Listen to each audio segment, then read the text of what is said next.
Hello everyone, I'm here to teach you that cubes and boxes, even trays, can be very important to school and everyday life.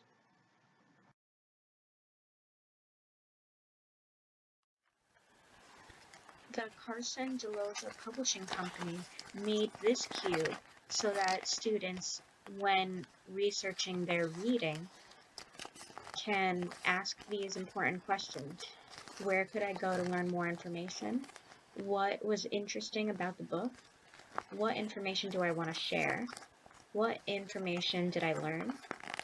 What would I like to know more about? And what topic does the author write about?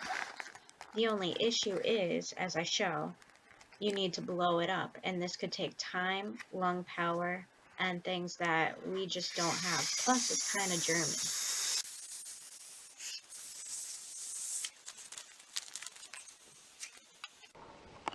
Using this tray and these cubes, also known as dice, math students can learn addition, multiplication, or any other type of facts using a game called Race to the Top, where they can race to a certain number.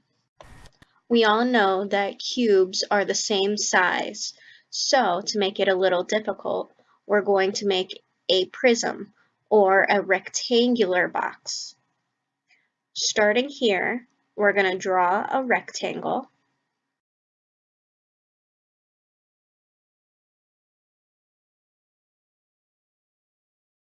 From there, we need to draw the exact same size rectangle, but slightly off to one side, still with part of it inside of our original.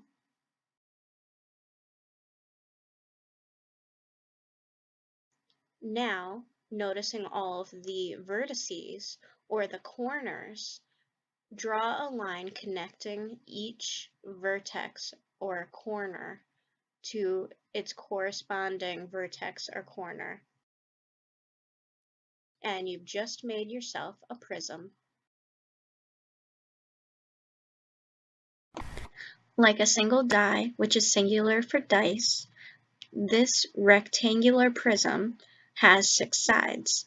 I'm going to use these 6 different coloring pencils to show you exactly something that you will find out in building your own prism rectangle box. Prism. As you can see, as I color in the last color, near each of the vertices, there are darker colors. That means that I colored over some spots. There are overlapping areas in the two-dimensional picture of the three-dimensional object. The same thing can be said when creating that three-dimensional picture. Here's a template. And again, I'm going to color in to show you that not everything actually overlaps until it is placed together.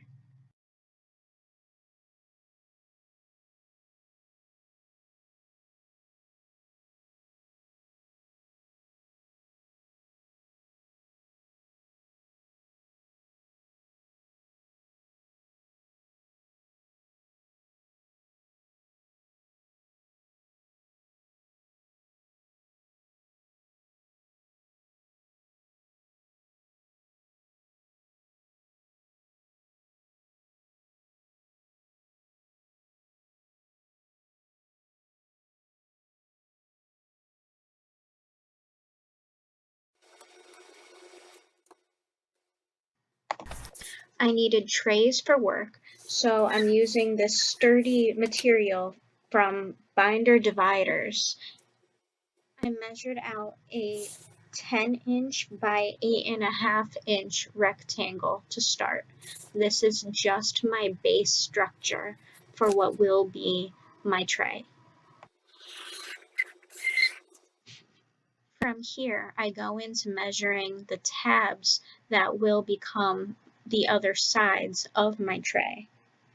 So on the 10-inch side, I measure 2 1-inch tabs, and on the 8.5-inch side, I measure 2 2-inch tabs. This did make it a little awkward to fold up, and I would suggest making your tabs an even amount all around, but this gave me some extra tabs for holding, which you'll see in the final product.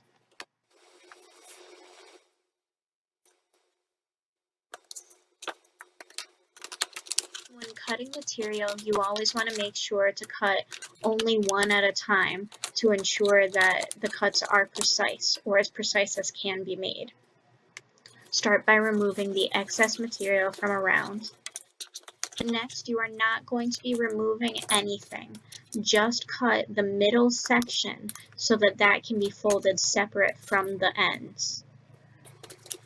Then, every single line that you see, fold inward. If this becomes challenging to do, use the heel of your hand or place a ruler on top and slowly drag it from one side to the next, ensuring that you are dragging it along the line. Fold the longer end of the tab inward and place the smaller ones on the outside, then tape closed for a nice carrying tray.